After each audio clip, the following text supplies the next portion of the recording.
반도체로 보면 지금 우리들 마음속에 1등은 SK 하이닉스거든요. HBM 쪽으로 엄청난 두각을 나타냈던 맞습니다. 건데 그 변화들 위원님께서는 좀 어떻게 보셨어요? 우리나라 반도체 그러면은 1993년도에 삼성전자가 64메가 D램을 최초로 만들어서 하면서부터 사실 거의 시작이 돼요. 네. 그러면서 이제 D램 분야에 있어서는 이번 1분기 전까지 약 30년간을 삼성전자가 세계 1위를 이끌어왔어요. 그런데 이게 이번에 뒤집힌 거예요. 네. 그러니까 D램 시장에서 SK하이닉스가 삼성전자를 뛰어넘은 거죠. 앞서 말씀드린 것처럼 이 HBM 자체가 D램으로 만들다 보니까 네. 그 D램의 매출이 SK하이닉스가 높아진 건데, SK하이닉스 같은 경우에는 아시다시피 2000년도 초반에는 마이크론의 매각이 될 뻔한 네. 그러한 기업이었던 거죠. 잘 아시는 엔비디아 같은 경우도 2018년도까지 네. 엔비디아가 반도체 매출 기업 순위에서 10위권 안에도 들지 않았더라고요.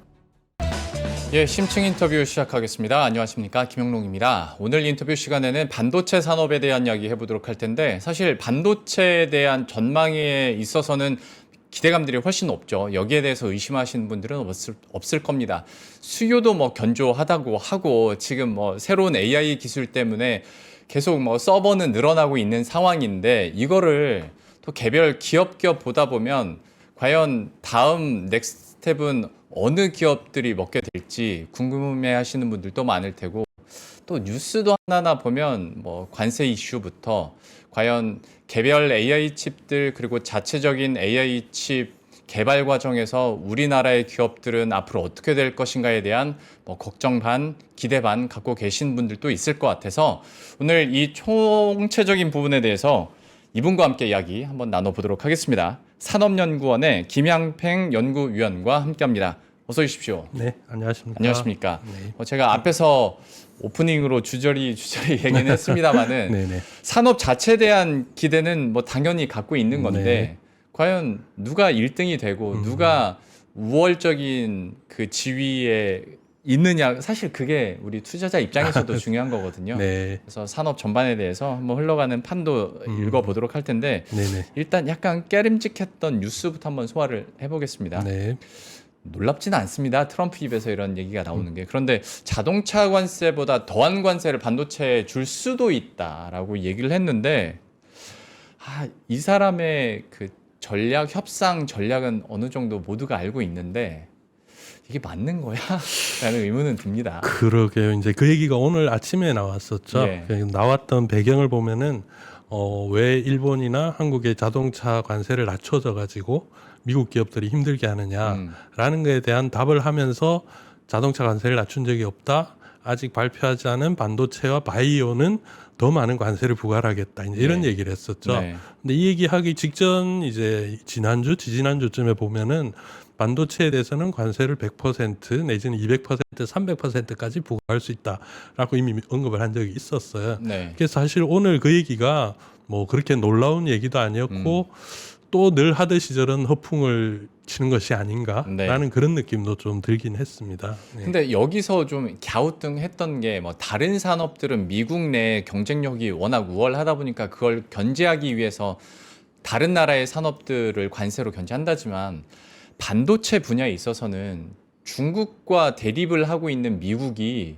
우리나라와 이렇게 척을 칠 자체 경쟁력이 되나라는 갸우뚱함도 좀 있거든요. 네네. 네. 그 관점에서 봤을 때 실제로 관세 폭탄이 우리나라 기업들에게 좀 펼쳐질까에 대한 갸우뚱함은 좀 있는데 네. 어떻게 보십니까? 일단 앵커님께서 제대로 보신 게 미국의 그들의 이제 기업이었고 반도체 산업 제조업이 제대로 되지 않은 상태에서 지금 관세를 자꾸 언급을 하고 있는 거잖아요. 네. 그런데 아마도 트럼프는 그렇게 막 터뜨리고 싶을 거예요. 왜냐하면은 이제 2018년부터, 그러니까 트럼프 1기 때 트럼프가 앞장서서 얘기했던 게 중국의 반도체 산업을 막겠다라고 본격적으로 나서서 움직였던 사람도 트럼프고요. 네. 그리고 이제 우리 코로나 때 반도체 공급망이 문제가 생겼을 때도 트럼프가 계속 지속적으로 얘기를 했었고, 이번에 정권이 바뀌는 과정에서도 대통령이 되자마자, 그리고 선거 기간에도, 대선 기간에도 반도체 관세 등을 대해서 상당히 언급을 했었어요. 네. 그래서 뭔가 지금 그걸 가지고 이끌고 싶어 하는 그러한 움직임은 보이는데 예. 이렇게 직접 움직이지 못하는 부분 또한 그렇게 했을 때 실리가 없다는 것을 아마 그 밑에 사람들은 알고 있는 게 아닐까. 그러니까 예를 들어서 우리가 4월 2일 날 상호관세를 발표를 했잖아요. 네. 상호관세를 발표를 하면서 빠른 시일 내에 반도체도 관세를 부과를 하겠다라고 트럼프가 직접 얘기를 했었어요. 예. 4월 2일부터 9월 17일까지 도대체 트럼프가 보기에 빠른 시일이라는 게 얼마나 시간이 더 있어야 빠른 시일이 될 것인지라는 부분인데 그래서 앞서 말씀드린 그 내용입니다. 그러니까 트럼프가 생각하기에는 세계적으로 주목을 받고 있고 그리고 뭔가 해서 자기가 득이 될 수 있을 것 같은 이 반도체를 지금 건들고 싶은데 네. 밑에서 실무진이 아무리 계산을 해봐도 반도체 관세를 부과해서 움직인다는 것은 미국에 도움이 될 수 없다라는 계산을 이미 하고 있지 않을까라고 네. 생각을 하고 있고 그럼에도 불구하고 트럼프는 자꾸 저렇게 흔들고 싶고 그렇기 때문에 지금 이렇게 반도체 관세는 트럼프가 얘기한 것처럼 뭐 그 이하라도 지금 부과가 되지 않고 있지 않은가라고 보여지고요. 이걸 조금 더 말씀을 드려도 될까요? 그러시죠. 네. 일단 앞서서 이제 우리나라와 미국과의 관계라든지 미국의 그 제조업이라든지 그 부분을 가지고 앵커님께서 관세를 부과할 수 있을까 없을까 말씀을 하셨잖아요. 네. 근데 이걸 조금 더 근본적으로 들여다볼 필요가 있어요. 뭐냐면은 미국에 가장 많이 반도체를 수출하는 국가가 어디냐면은 대만도 아니고 한국도 아니에요. 말레이시아거든요. 두 번째 많이 수출하는 나라가 대만이고요. 예. 한국은 3위에서 잘해야 3위고 아니면 4위 정도밖에 안 돼요. 네. 그리고 그 수출하는 그 국가들이 그럼 관세가 부과됐을 때 어떤 영향이 있는가를 봐야 되는데 말레이시아 기업이 미국에 반도체를 수출하는 게 아니에요. 그러니까 미국 기업이 말레이시아에서 후공정을 처리를 하고 그걸 다시 미국으로 가져간다는 거죠. 네. 그러면은 관세 부과 대상은 미국 기업이 되는 거예요. 네. 그리고 또 이제 대만에서도 많이 가는 부분인데 대만에서도 TSMC라는 기업이 반도체를 만들긴 하잖아요. 네. 근데 아시다시피 TSMC는 파운드리 기업이거든요. 예. 지금은 파운드리 기술력이라든지 뭐 부가가치나 이런 게 워낙 높아져서 TSMC를 주목하고 그러면은 TSMC가 많이 보내니까 대만이 힘들어질 것이다라고 생각을 하잖아요. 근데 또 그렇지도 않은 게 예전에 우리나라를 비롯해서 동남아시아 지역에서 신발을 상당히 많이 만들었어요. 네. 대표적으로 이제 나이키가 있겠죠. 예. 그 나이키를 한국에서 제조를 해서 미국에 갖다 팔잖아요. 네. 그러면은 그 나이키의 물류라든가 운송이라든지 그런 부분들은 전부 다 미국 기업인 나이키가 다 해결을 해야 되는 거예요. 다시 말해서 반도체라는 게 너무 집중을 해 있는데 TSMC가 만드는 반도체는 TSMC의 제품이 아니에요. 네. 그러니까 지금 상당히 잘 나가고 있는 엔비디아나 퀄컴 이런 기업들 있잖아요. 예. 이런 기업들이 주문을 해서 나이키 신발 공장에서 신발을 찍어내듯이 찍은 거란 말이죠. 예. 그럼 그걸 가져가는 기업은 또 엔비디아가 되는 거죠. 네. 그러면 결국 반도체 관세 부과됐을 때 가장 영향을 받는 것은 말레이시아나 대만이 아니고 그냥 미국 기업들인 거예요. 한국은 조금 상황이 다르긴 합니다. 네, 우리는 우리 제품을 갖다 팔아야 그렇죠. 되니까 예. 그래서 다르지만은 드리고 싶은 말씀은 뭐냐면은 그런 상황에서 사실 반도체 관세를 100% 부과를 한다는 게 누구에게 손해일 것인가 이미 그거는 자명한 거예요. 네. 그래서 아마도 실무진들이 트럼프를 지금 계속 참으세요 하고 있는 게 아닌가 그렇게 보여진다고 말씀드린 겁니다. 위원님 사실 어떤 산업이건 관세 100% 이상 넘어가면 사실 이거는 말할 여지가 없는 거잖아요. 말이 안 되는 거니까. 네네. 근데 예를 들어서 그나마 현실적으로 25%라고 만약에 내려준다고 했을 때 네. 우리나라는 말씀하신 것처럼 상황이 좀 다르니까. 근데 또 우리나라 기업들은 그만큼의 점유율과 기술력을 갖고 있기 그렇죠. 때문에 네. 제가 좀 순진한 생각일지도 모르겠습니다만은 그렇다면 그런 점유율이나 기술력을 토대로 해서 25% 관세를 때려 맞았을 때 그걸 제품 가격에 전가할 수는 없습니까? 저도 전가할 수 있다고 봅니다. 충분히 그럴 만한 지위나 기술력이 있다고 판단은 되는데. 그렇죠. 예. 일단 우리가 자동차 관세를 이제 뭐 15%, 25%이 부분에 대해서 상당히 민감한 이유가 뭐냐면은 당장 우리랑 같은 수준의 제품을 판매를 하는 일본이 있는 거예요. 그렇죠. 지금 우리 그 자동차에서 소나타를 판매를 할 때 캠리랑 비교를 하잖아요. 네. 그러면서 그 관세 5% 10% 차이 때문에 소나타가 캠리보다 비싸죠.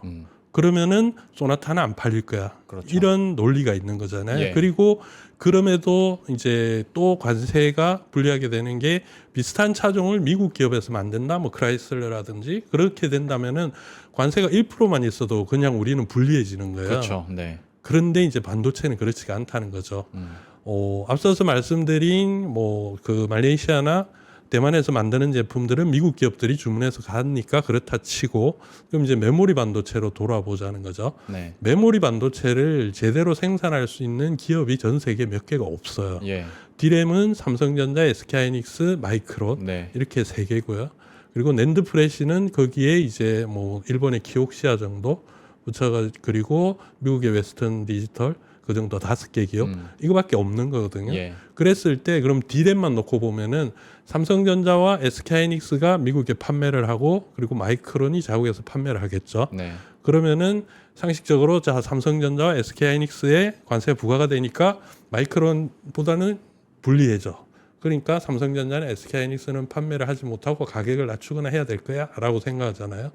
문제는 마이크론도 100% 미국에 생산을 안 한다는 거예요. 그들도 외국에서 생산해서 수입해 와야 돼요. 그리고 그들도 캐파라는 게 있을 거잖아요. 캐파 자체도 이미 디램에서 이제 삼성전자와 SK하이닉스가 합쳐서 이미 70%가 넘어가고 마이크론이 20몇 %밖에 되지 않기 때문에 마이크론 가지고 삼성전자, SK 시장을 전부 다 잡을 수 없다는 거죠. 그러면은 말씀하신 대로 이 판매 가격을 우리가 높이더라도 미국 기업들은 그걸 살 수밖에 없다라는 게 현실적인 계산법이라고 보여집니다. 그러면 반도체 관련해서도 만약에 이제 관세 협상의 기회가 생긴다면 우리가 좀 세게 나가도 되는 겁니까? 반도체만은 그렇다고 보여집니다. 이제 다른 산업, 부수적인 산업까지 연결을 시켜서 하게 되면은 조율이 필요할 부분이 있는데 뭐 예를 들어서 철강 같은 경우는 수입된 철강이 들어가 있는 관련된 제품까지 모두 동일의 관세를 부과하겠다 뭐 이런 얘기가 있잖아요. 그런 식으로 해서 우리의 반도체가 들어가 있는 모든 제품에 같은 관세를 부과를 하겠다라면 이제 다른 가전제품이라든지 전자제품 만드는 업체들도 피해를 받을 수밖에 없기 때문에 그런 부분에 있어서는 또 조율을 반드시 해야 되는 그런 상황인 거죠. 또 관세와 관련해서는 어떤 뉴스가 나오게 될지 트럼프의 입도 계속 예의주시하고 뉴스들도 저희가 팔로우업 해보도록 하겠고요. 반도체 산업 자체에 대해서도 한번 얘기는 해보는데 사실 반도체에 대한 기대감들이 커지고 다시 한번 확신으로 이게 투자가 이어지는 큰 이유 중에 하나가 결국에는 지난해부터 드디어 뭐 디램이나 낸드 가격이 이제 오르고 있다라는 게 크기도 했었는데 현 상황도 한번 얘기를 해주시고 그만큼 좀 수요가 많이 받쳐주고 있다라는 반증일 수도 있을 텐데요. 사실 수요 자체는 그렇게 늘지가 않았어요. 제가 그래요? 보기에는. 예, 그러니까 코로나 이후부터 해가지고 전기 전자 제품들의 수요가 급격하게 뛰진 않았었거든요.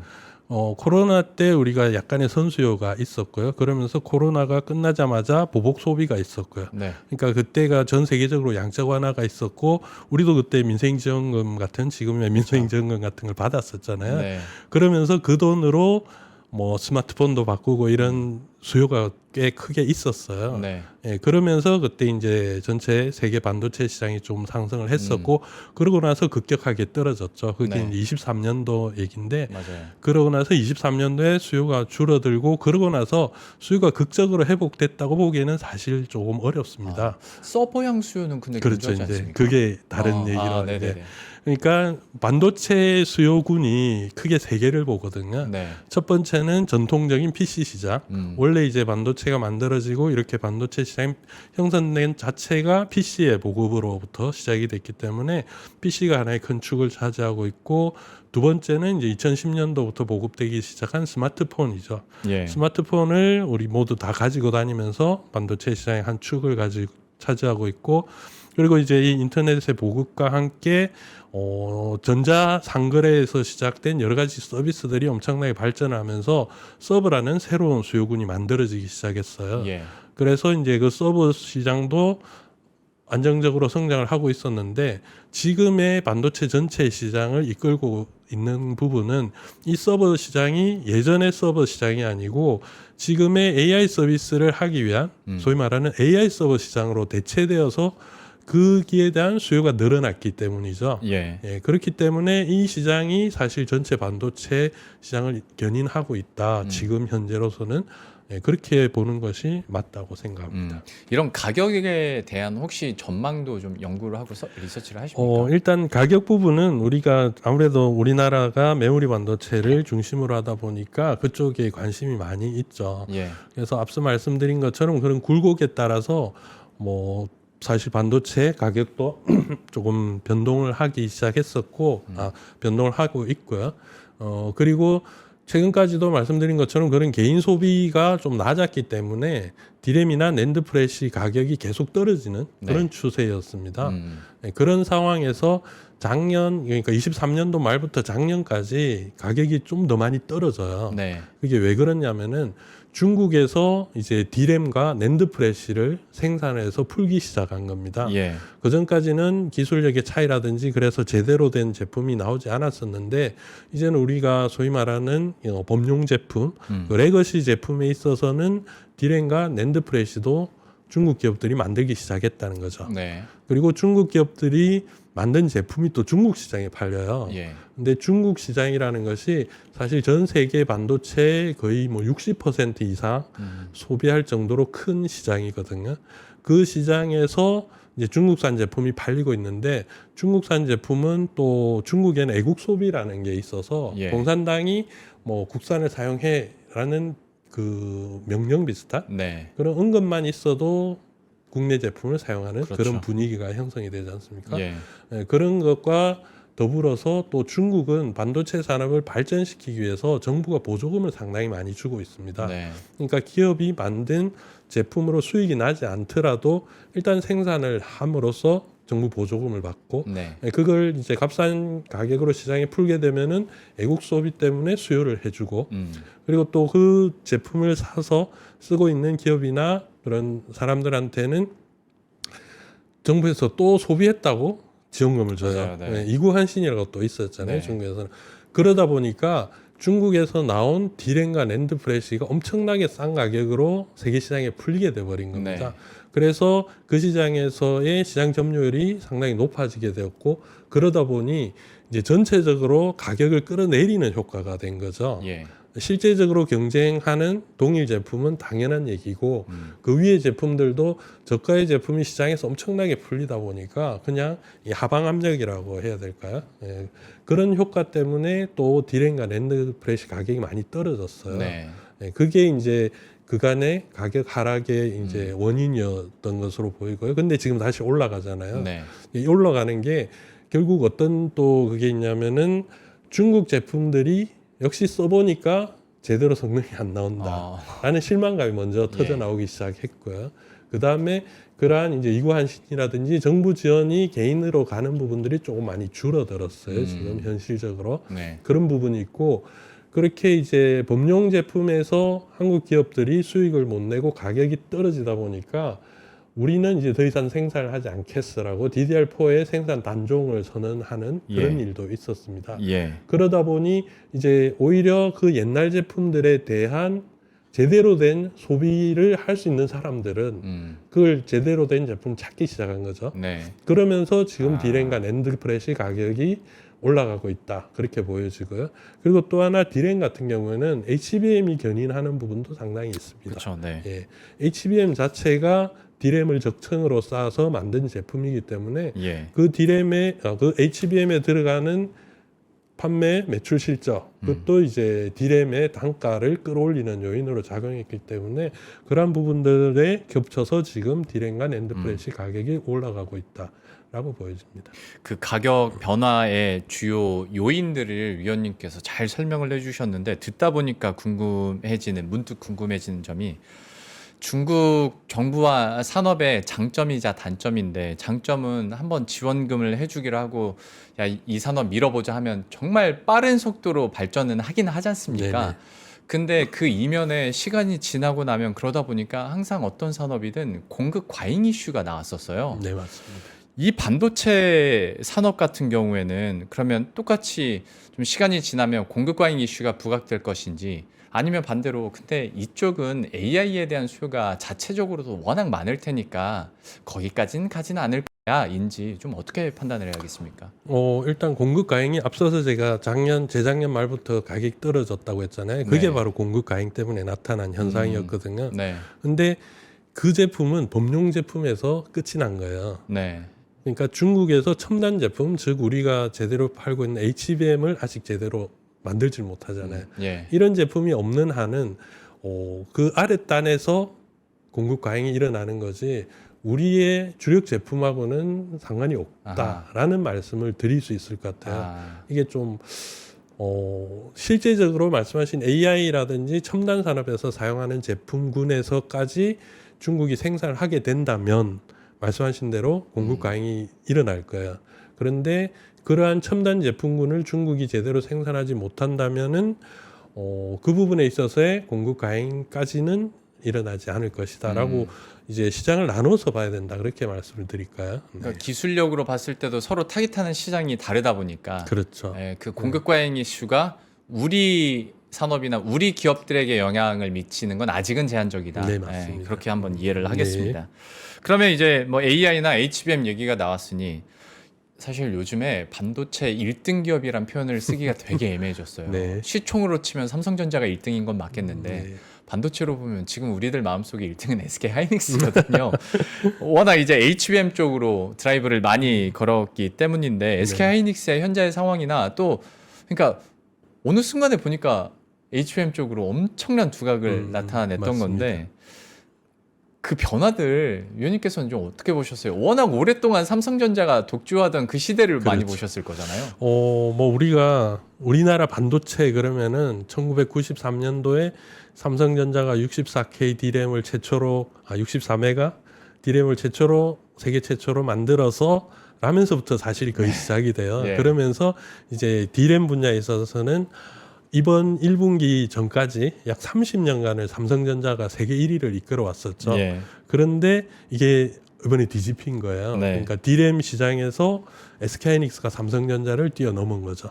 앞서 말씀드린 것처럼 이 HBM 자체가 D램으로 만들다 보니까 네. 그 D램의 매출이 SK하이닉스가 높아진 건데 이렇게 변화라는 게 뭐 어느 순간에 일어날 수도 있다라는 게 이런 첨단 산업 쪽에서는 좀 자주 있었던 일인데 오히려 한국에서는 없었다라고도 말씀을 드릴 수 있을 것 같고요. 사실 SK하이닉스 같은 경우에는 아시다시피 2000년도 초반에는 이제 마이크론의 매각이 될 뻔한 네. 그러한 기업이었던 거죠. 그렇기 때문에 정말로 많은 노력을 해서 여기까지 왔구나라고 볼 수가 있고, 그리고 뭐 외국 얘기지만은 잘 아시는 엔비디아 같은 경우도 제가 세계 시장 데이터를 이제 매년 기업들 이 조사를 하고 있는데 최근 자료를 조사하다 깜짝 놀란 게 뭐냐면은 2018년도까지 네. 엔비디아가 그 기업 순위에서 반도체 매출 기업 순위에서 10위권 안에도 들지 않았더라고요. 맞아요. 예. 그러니까 SK하이닉스가 이렇게 놀란 것으로 보이지만 사실 더 큰 엔비디아 같은 이런 변화도 주변에서 있었다는 거죠. 그렇기 저희 때문에 학창 시절에 엔비디아는 컴퓨터 그냥 게임 그래픽 맞아요. 회사였습니다. 예.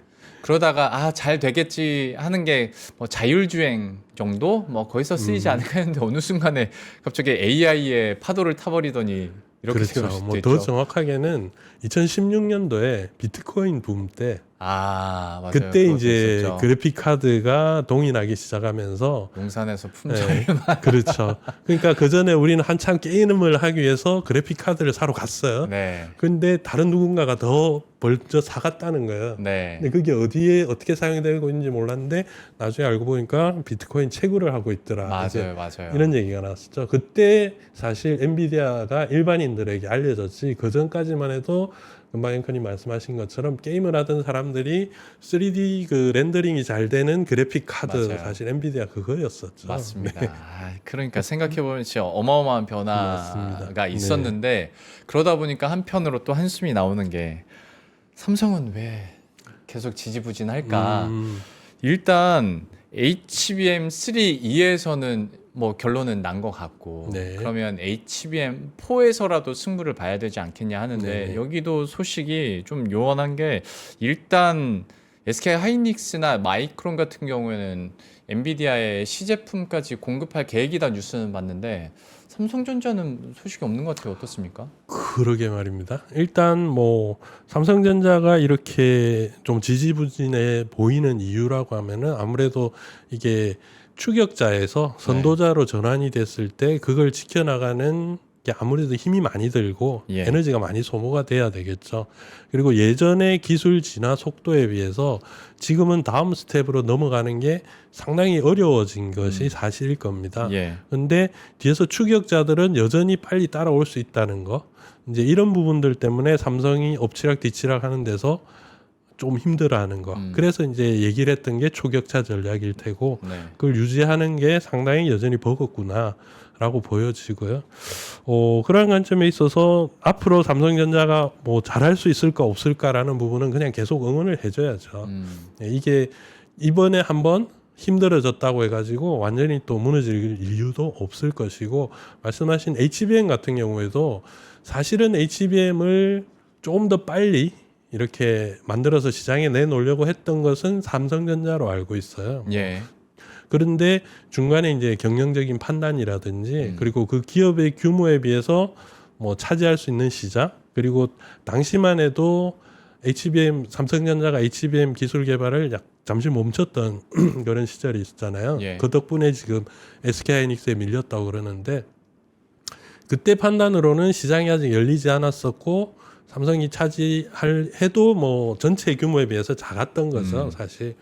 그런 이제 경영적인 판단에 미스가 있었던 거. 근데 그런 부분들이 아마 축적이 되고 있기 때문에 조금은 개선이 돼서 더 나은 방향으로 나갈 수 있지 않을까. 그렇게 보여지고 HBM과 엔비디아의 관계는 제가 다른 곳에서도 말씀을 드리는데 지금 엔비디아가 이 AI 시장을 전체적으로 주도하고 있는 모양새이기 때문에 우리가 엔비디아의 목을 매달고 있는 거지 사실은 앞으로 AI는 다양한 기업들이 많이 참여를 하게 될 것이고 예. 그러한 시장에 납품하면 되는 거예요.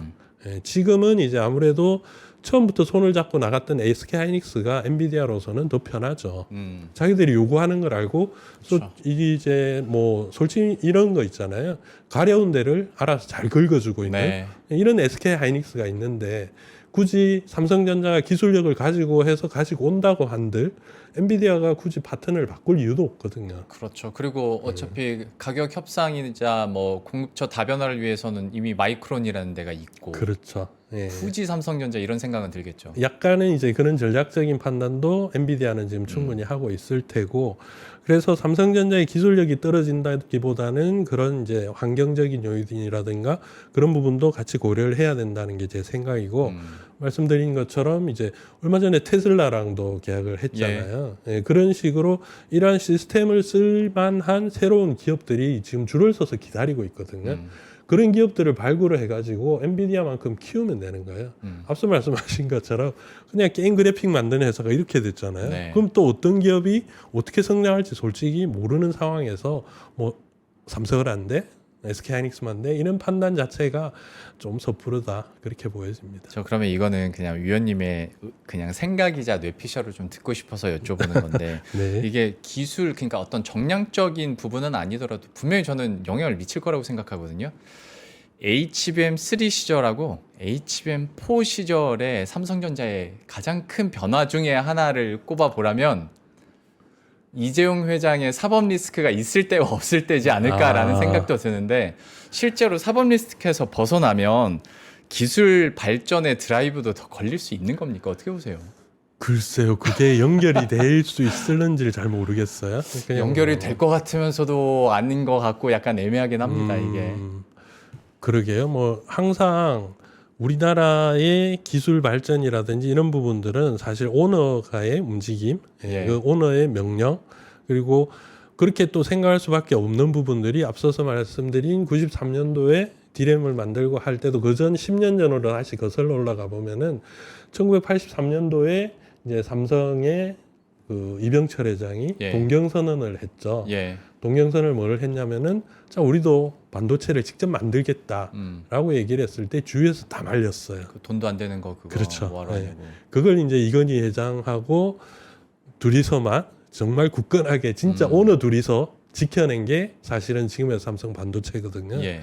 그렇기 때문에 이정 회장의 그러한 사법 리스크가 떨어져 나갔으니 그 정도의 또 뚝심을 가지고 뭔가를 하지 않을까 우리가 기대를 하는 거죠. 네. 예, 그 기대 정도는 충분히 해도 되지 않을까. 근데 그 결과는 어떻게 될지는 사실 장담을 할 수 없지만은 그만큼 의사 결정이라든지 추진력에 대해서는 아마 뭐 리스크라는 게 떨어져 나갔다는 건 사실이기 때문에 예. 예, 기대를 해도 되지 않을까라고는 생각을 합니다. 아, 네. 제가 자꾸 삼성전자에 대한 아쉬움을 대변 드리고 싶어서 질문 한 가지만 더 하고 다른 네. 이슈로 넘어갈게요. 네. 반도체처럼 이렇게 초기술력을 갖고 있는 초고도 산업 같은 경우에 예전 제조업이야 좀 늦게 진입을 해도 밤낮으로 열심히 하면 좀 점유율도 따라가고 이렇게 할 수 있었는데 이런 초고도화된 산업은 사실 먼저 들어간 사람이 다 먹어버리는 시장이 되다 보니까 삼성전자가 물론 HBM3와 4는 완전히 다른 거라지만서도 드라이브를 걸면 충분히 그래도 희망을 가질 수 있을 것인가에 대해서는 좀 어떻게 평가하세요?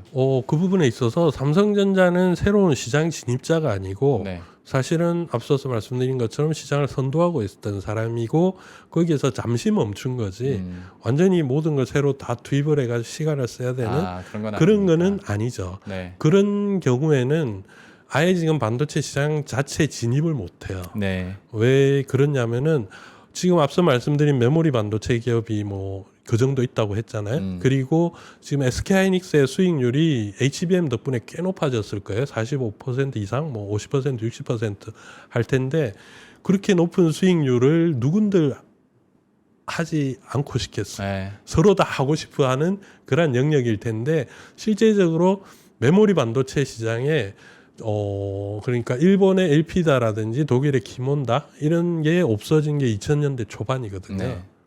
예, 그리고 나서 지금 20년 동안 중국 기업 빼고는 도전조차도 못 하고 있어요. 그게 지금 반도체 시장이기 때문에 삼성전자가 완전히 뭐 새로 진입을 하는 게 아니고 HBM4라는 게 어느 날 갑자기 가져온 게 아니고 여하튼 HBM3도 만들고 3도 만들고 지속적으로 도전 중인 거잖아요. 네. 예. 그렇기 때문에 그만큼의 큰 시간이 필요할 것이다라고는 보지 않습니다. 삼성전자에 대한 답답함이 좀 있어서 좀 희망적인 답을 듣고 싶어 이렇게 역질문을 계속 좀 네. 드렸던 거고 그러면 SK하이닉스와 삼성전자 모두에게 또 영향을 줄 수 있는 흐름들이자 이슈에 대해서 한번 여쭤보도록 할 텐데 네. 전 세계적으로 일단 IT 기업들도 그렇고요. 자체 AI 칩을 개발하려는 움직임들은 뭐 당연히 나오고 있습니다. 그게 당연히 기업 입장에서 봤을 때는 비용도 적게 들고 의뢰 위치로 빠져들지 않는 방법일 수 있겠는데 이런 시류에서 SK하이닉스나 삼성전자의 경쟁력에 대해서는 좀 어떻게 재정립이 될지 큰 그림에서는 좀 어떻게 평가하고 계세요? 그게 제가 예전에 어디 칼럼에서 썼을 때 우리나라가 메모리 반도체를 선택한 것은 정말 신의 한 수였다라는 표현을 했었거든요. 예. 지금 질문에 그대로 이제 답을 드릴 수 있다고 봅니다. 뭐냐면은 AI 반도체를 지금 우리가 그 AI 반도체 중에서 AI 시스템을 구축하는데 가장 많이 쓰이는 반도체가 엔비디아 제품이죠. 네. 그러다 보니까 그 엔비디아 제품에 대한 비용적인 부담이라든지 말씀하신 것처럼 의리되기 싫어서 내가 AI 반도체를 개발해야겠어 라는 기업들도 지금 나오고 있고 테슬라 같은 경우에는 아예 엔비디아 시스템이 아니고 자체 시스템을 구축해서 쓰고 있는 거고요. 네. 그런 기업들의 공통점은 다들 시스템 반도체라는 거예요. 네.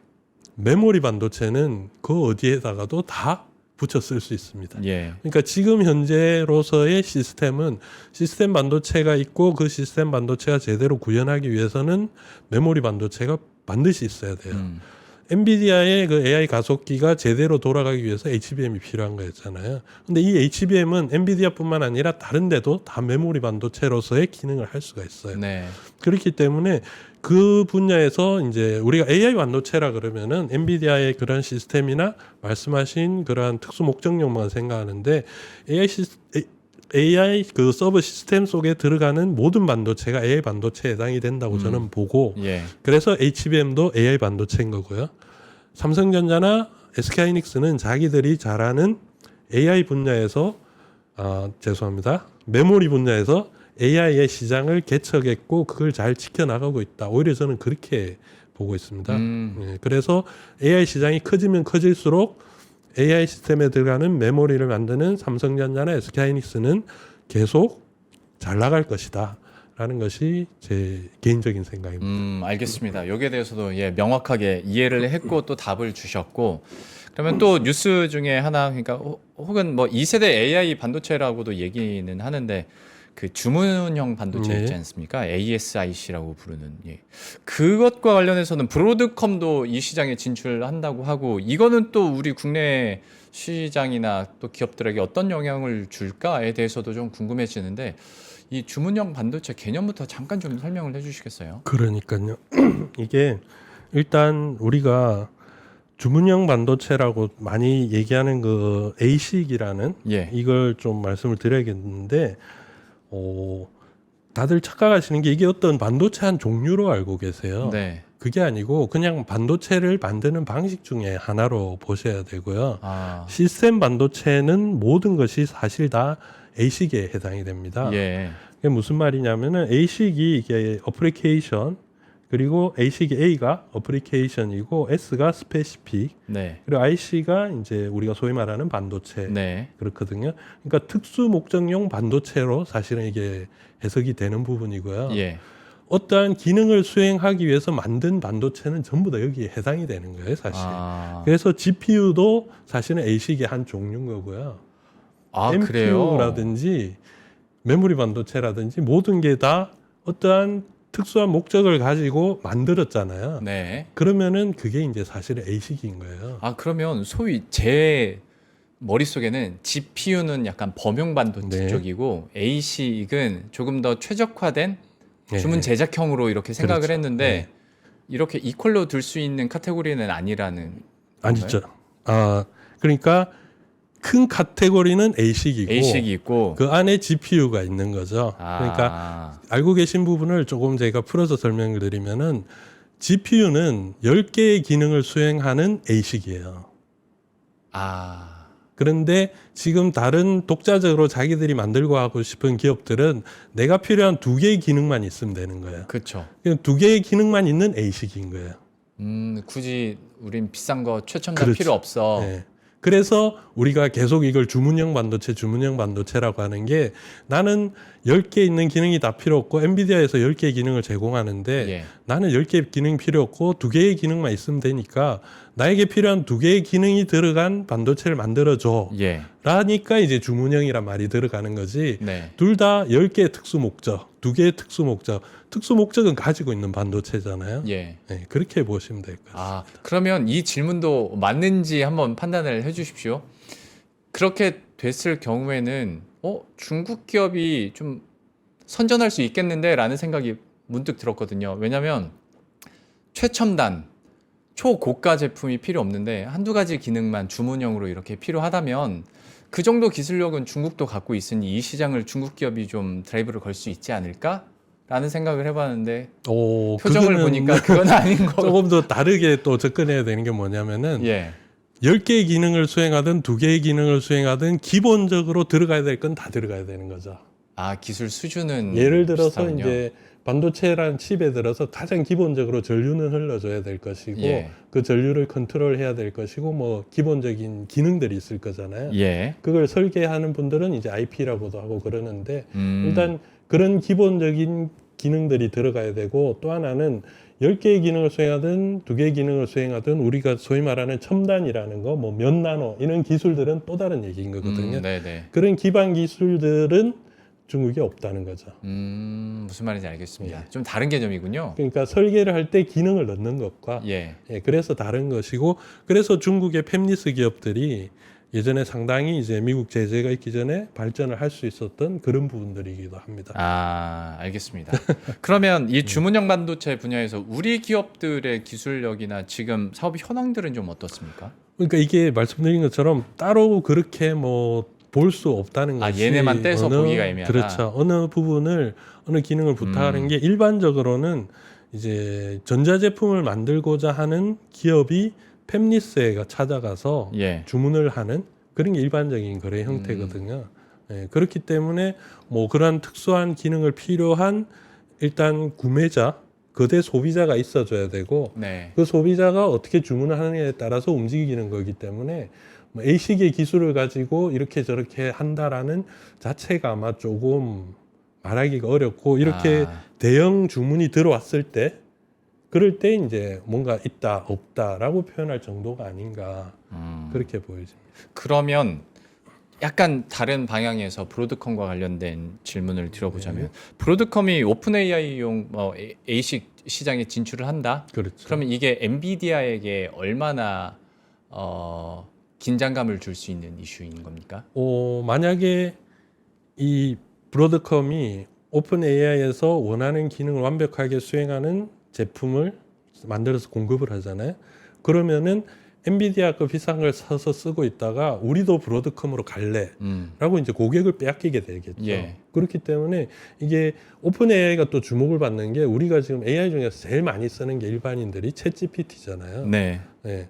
그만큼 잘 알려진 제품을 잘 만들어줬다. 그러면은 아마 너도 나도 이제 우리 굳이 비싼 엔비디아 제품을 사용하지 않을래라고 고객이 이탈하겠죠. 그러면은 엔비디아한테는 치명적일 수도 있는 겁니다. 그러게요. 성과가 어떻게 나타나고 또 이것을 얼마나 공급을 해줄지가 그렇죠. 관건이 될 수 있겠네요. 네, 그렇습니다. 이건 한번 지켜보겠습니다. 이 이슈도. 그리고 좀 다른 쪽 부분인데 오늘 어떻게 하다가 자꾸 삼성전자 특집이 되는 것 같습니다만은 좀 이것도 답답한 마음이 있어서 삼성전자 파운드리 사업 부문 있잖아요. 네. 여기는 뭐 좋게 말하면 바닥이라고 생각을 하면 되는 건데 그 올해 2분기 시장 점유율만 보더라도 TSMC의 10분의 1이면 너무한 거 아닌가? 약간 그런 생각도 들고 네. 파운드리 사업부는 어떻게 회복이 생각보다 빨리 되는 줄 알았는데 요새 분위기 보면 또 그런 것 같지도 않고 어떻게 지금 보고 계세요? 글쎄요, 이게 파운드리가 상당히 어려운 부분인 게 실제적으로 제품을 많이 만들어서 많이 팔아야지 시장 점유율이 높아지잖아요. 예. 300mm 이상 그러니까 웨이퍼 크기로 12인치 이상이 이제 우리가 첨단 반도체를 만드는 웨이퍼라고 그러는데 300mm 이상의 웨이퍼 가공 매수 그 능력이랑 그런 걸 보면은 사실 대만의 TSMC나 삼성전자랑 큰 차이가 없어요. 그리고 이제 실제적으로 2나노는 경쟁 중이지만 3나노를 먼저 양산한 것도 삼성전자였고요. 예. 뭐 그리고 그 첨단 제품에 대해서 제품 생산량 자체는 크게 대만에 뒤지지 않는 그런 수치로 나오고 있어요. 예. 그런데 매출 자체가 지금 말씀하신 것처럼 10배 이상 차이가 나잖아요. 그게 사실 어디서 나오냐면은 이런 첨단 제품군보다는 원래 이제 TSMC가 쌓아 나왔던 아날로그 제품, 그런 범용 제품부터 해서 광범위한 모든 제품들을 다 만들어주고 있는 반면에 네. 삼성전자는 그런 거에 대한 시장이 없는 거죠. 네. 그래서 규모의 경제 면에서 삼성전자가 밀리다 보니까 예. 지금 계속 총 매출이라든지 캐파라든지 이런 데 차이가 많이 나는 거거든요. 예. 근데 그렇다고 해서 삼성전자가 지금 갑자기 뭐 아날로그 반도체를 만든다든지 그렇게 대전환할 수도 없는 게 예. 가지고 있는 몇 개 공장이 전부 첨단기를 넣어놓은 거예요. 그렇죠. 네. 네. 네. 그렇기 때문에 어쨌든 여기서 승부를 봐야 되는 것이고 예. 그러면서 이제 잡아야 되는 것은 뭐 지금 당장의 그런 부분들에 대해서는 약간은 어쩔 수 없다라는 부분도 우리가 받아들여야 되지 않을까. 그걸 가지고 이런 차이가 있는데 당장 우리가 저걸 왜 못 따라잡아 그렇게 답답하게 생각하기보다는 말씀드린 것처럼 첨단에서 꾸준하게 확보를 하고 있으면은 결국 나중에 그게 시장이 커지잖아요. 예. 그 단적인 예가 이번에 이제 테슬라 같은 데랑 계약한 거 그런 거죠. 그걸 진작에 포기를 하고 다른 거로 전환을 했다면은 테슬라 같은 첨단 고객을 또 확보를 못했겠죠. 네, 그렇기 때문에 지금 현황에서는 이런 구조적인 차이 때문에 매출이라든지 시장 점유율이 어쩔 수 없어라는 부분에 대해서는 명확하게 인지를 하고 그 다음 스텝을 어떻게 잘 발전을 시킬 것인가 이제 그걸 계속 고민을 해야지 당장 눈앞에 이런 수치 가지고 따지면은 그렇게 따지면은 아마 삼성전자 파운드리 지금 문 닫아야 될 겁니다. 아니 이게 참 삼성전자의 실적이나 투자 모멘텀을 가늠하는데 파운드리 사업 부문이 네. 큰 비중인데 네네. 참 점유율이 계속 떨어지고 있는 가운데 안타깝긴 하죠. 여기다가 뉴스 하나만 더 첨가해서 다시 질문을 드리면 사실 미국이 중국으로 장비 반입 제지를 하다 보니까 네. 중국 입장에서는 다 이제 AI 칩부터 뭐 모든 기술력을 자체 공급하려고 노력을 할 거란 말이죠. 그러니까 이 파운드리 부문에서도 결국에는 삼성전자를 택하지 못한다면 자체적으로 SMIC가 있고 그리고 그 하위에 있는 다른 중국 업체들이 있으니 중국 업체들에게 파운드리 부분 점유율을 그러면 중국 내에서도 더 뺏길 미래가 기다리고 있는 건가? 라는 좀 걱정이 있어서 사실 말을 꺼낸 거였거든요. 이 부분도 시장을 다시 봐야 될 필요가 있어요. 뭐냐면은 삼성전자의 중국 공장은 예. 파운드리가 아니에요. 그냥 메모리 반도체 제조 그쵸. 공장이죠. 네네네. 네, 그렇기 때문에 중국의 파운드리랑 경쟁하는 것도 아니고 예. 중국의 파운드리 시장 자체가 원래 삼성전자는 없어요. 예. 그렇기 때문에 그렇게 뺏길 것도 없어요. 음. 그리고 장비 반입 문제는 이제 메모리 반도체의 첨단 제품을 생산하냐 못하냐 예. 그렇게 해서 다른 이제 문제인 거지. 장비를 반입을 못해서 중국의 SMIC의 시장 점유율을 뺏긴다는 것은 아예 다른 별개, 분야군요. 분야입니다. 그러면 그거는 어떻게 보세요? 사실 이 장비 반입 이슈 있고 나서 이거는 전문가들 사이에서도 약간 결이 갈리더라고요. 네. 그 우리나라 산업에 미칠 영향에 대해서 생각보다 우리가 그쪽에서는 영위하고 있는 뭐 고단위의 그런 반도체 생산을 어차피 안 하고 있어서 큰 영향은 없을 거다라고 하시는 분들도 있고 그 반대 입장도 있는데 위원님께서는 그 뉴스 보고 영향력에 대해서는 어떻게 판단하셨어요? 아마 영향이 없다라고 얘기한 사람 중에 한 명이 제가 아닐까 그렇게 생각하는데 예.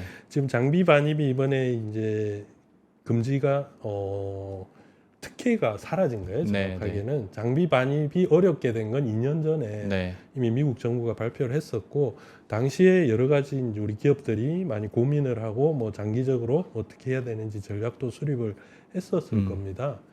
그리고 이제 그 사이에 계속 알려진 것 등으로 인하면은 뭐 미국의 반도체법도 그렇고요.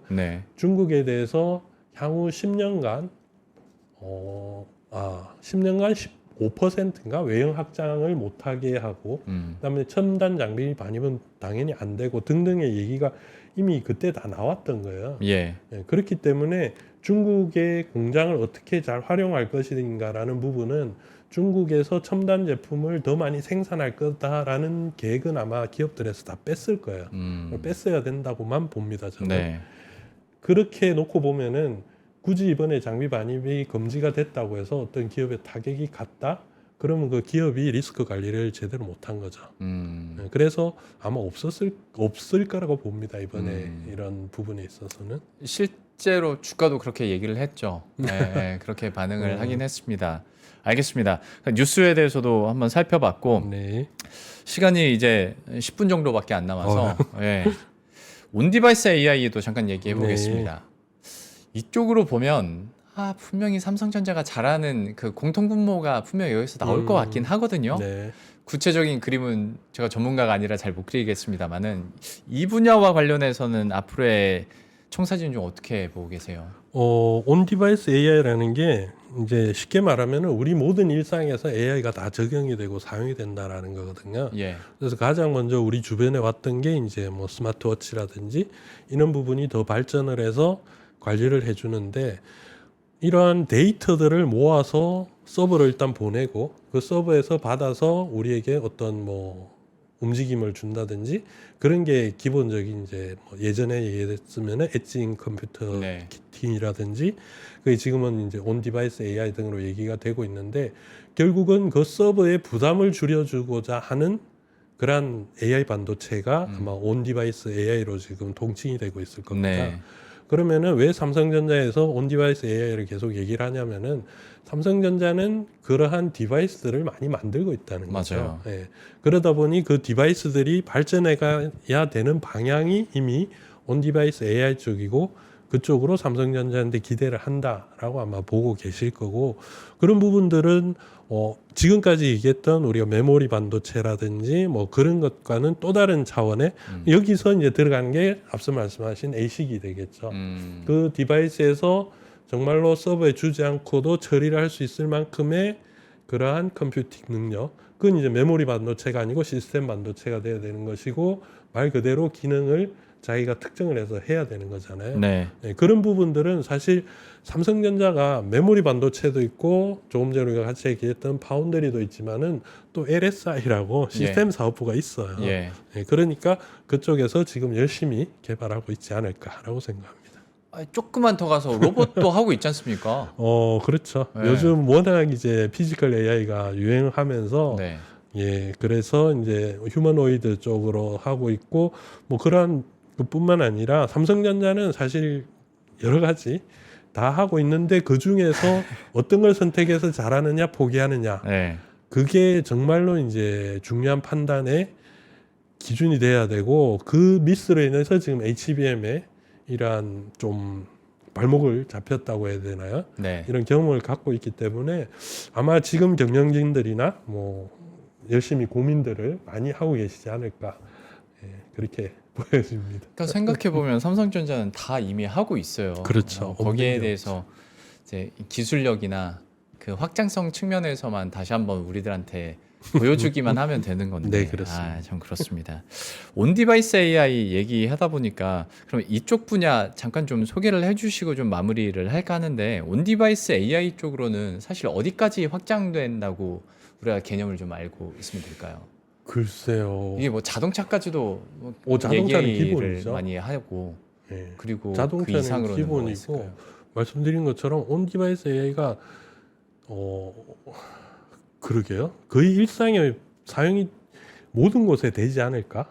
예. 우리 눈에 보는 고체면 이제 다 고체는 되는 뭐 겁니까? 당연히 스마트폰이라든지 아, 이런 부분부터 해가지고 그러니까 기존의 컴퓨팅이 되는 제품들 당연히 예. 스마트폰, 태블릿 이런 거 온 디바이스 다 될 것이고요. 네, 그리고 지금 뭐 미국에서 얘기하듯이 테슬라가 2만 불짜리 휴머노이드를 보급을 한다고 했잖아요. 예, 예. 그럼 그 휴머노이드도 당연히 이제 온 디바이스가 돼야 되고 당장 집 안에서 볼 수 있는 것은 청소 로봇 예, 이런 것도 당연히 온 디바이스고요. 그러니까 일상에서 사용하는 모든 전자제품이 온 디바이스화 될 것이다 예. 라고 보는 게 맞을 것 같습니다. 그러면 그런 세상이 왔을 때 메모리 쪽이 무한대로 수요가 늘어나게 되는 겁니까? 아니면 다른 대체가 생기는 겁니까? 그건 이제 정확하게는 모르죠. 모르긴 모르긴 하지만 어떤 선택을 할지 모르는 예, 건가요? 모르긴 하지만 메모리라는 기능은 필요해요. 그러겠죠. 예, 그러니까 메모리가 무한대 늘어난다는 부분에 있어서는 아마 소재가 변하든지 예. 로직이 변하든지 지금 소위 말하는 이제 PIM과 같이 메모리 안에 시스템을 넣거나 시스템과 메모리가 통합이 되거나 이런 새로운 형태의 반도체가 나오든지 뭐 그런 변화는 생기겠지만은 메모리의 기능 자체는 당연히 어디선가는 남아 있어야 되는 거겠죠. 알겠습니다. 이거는 진짜 먼 미래 일이기도 할 뿐더러 그 기업들이 어떤 기술을 채택하느냐에 따라서 또 그렇죠. 달라질 수 있는 시장이기 때문에 뭐 이 정도로만 듣기로 하고 마지막 질문입니다. 너무 대기업 얘기들만 해서 소부장 얘기도 해볼 텐데 우리나라 기업들이 그리고 AI에서 이렇게 두각을 나타내기도 하고 기술력을 쌓으면서 문득 최근에 들었던 생각이 진짜 세상 일 모르겠다라고 한 게 불과 몇 년 전에 일본으로부터 우리가 반도체 수출 제지를 그쪽 당하면서 소부장 내 기업들이 정말 발등에 불 떨어졌다 해서 기술 개발하고 빠르게 기술력을 높였지 않습니까? 네네. 지금은 그게 우리의 또 무기가 이제 된 상황인 건데 우리나라 소부장 기업들의 기술력이나 어떤 경쟁력에 대해서는 좀 어떻게 평가하십니까? 지금 말씀하신 그게 2019년도에 있었던 일이고요. 그 전까지만 해도 반도체 제조 장비나 소재 분야에 대한 해외 의존도가 많이 높았어요. 네. 특히 뭐 소재는 일본, 장비는 미국, 그리고 EUV 장비는 네덜란드 이렇게 특정 국가들의 의존도가 많이 높았었는데 일본이 그때 어떻게 보면 우리를 조금 자극을 해준 덕분에 우리가 분발해서 뭔가를 변화를 시킬 수가 있었죠. 네. 왜 변화라고 말씀을 드리냐면은 우리 기업들의 기술이 없어서가 아니고 새로운 기업을 손을 잡고 기술을 개발하는데 시간이 들고 돈이 드니까 예전에 쓰고 있던 일본 기업과 우리 이어갈래라는 게 기존의 이제 반도체 소자 업체들의 그런 관행처럼 습관처럼 흘러오던 것이었거든요. 네.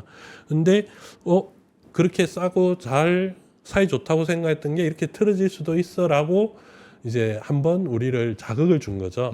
그러면서 역시 시간이 들고 돈이 들더라도 국내 기업과 파트너를 결국은 해야 돼라는 그런 변화를 우리한테 줬었고 덕분에 그 이후에 우리 소재 기업과 장비 기업들이 또 많은 발전들을 한 것으로 알고 있습니다. 뭐 수치적으로 그 많은 공정 중에서 몇 프로라고 얘기하는 거는 사실 좀 어렵고요. 네. 예전보다는 분명히 그 비율도 높아졌고 대기업들의 인식도 바뀌었기 때문에 예전처럼 무조건 뭐 일본산이 좋아, 미국산이 좋아 이런 거에서 자 우리 이게 필요하면은 한국 기업과 손잡고도 갈 수 있어 이렇게 전환된 것만 해도 사실 상당한 성과거든요.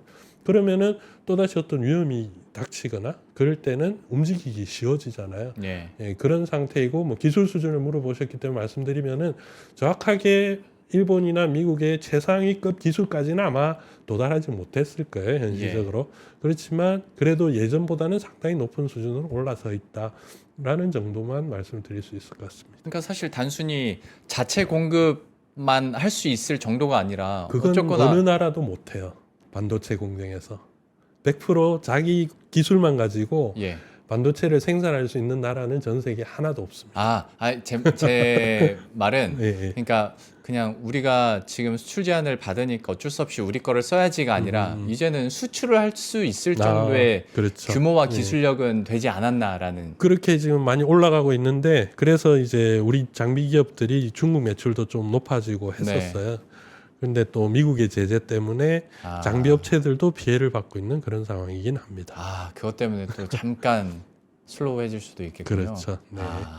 어쨌거나 기술력은 확인이 됐고 이거는 또 관세와 외교와 무역으로 풀어야 될 상황이니까 소부장과 관련해서도 관련한 뉴스는 계속 따라가 보도록 하겠습니다. 궁금한 거 하나하나 여쭤보다 보니까 1시간이 훌쩍 갔습니다. 위원님과는 여기서 마무리 짓고 인사드리도록 하겠습니다. 산업연구원의 김양팽 연구위원과 함께했습니다. 오늘 말씀 고맙습니다. 네, 감사합니다.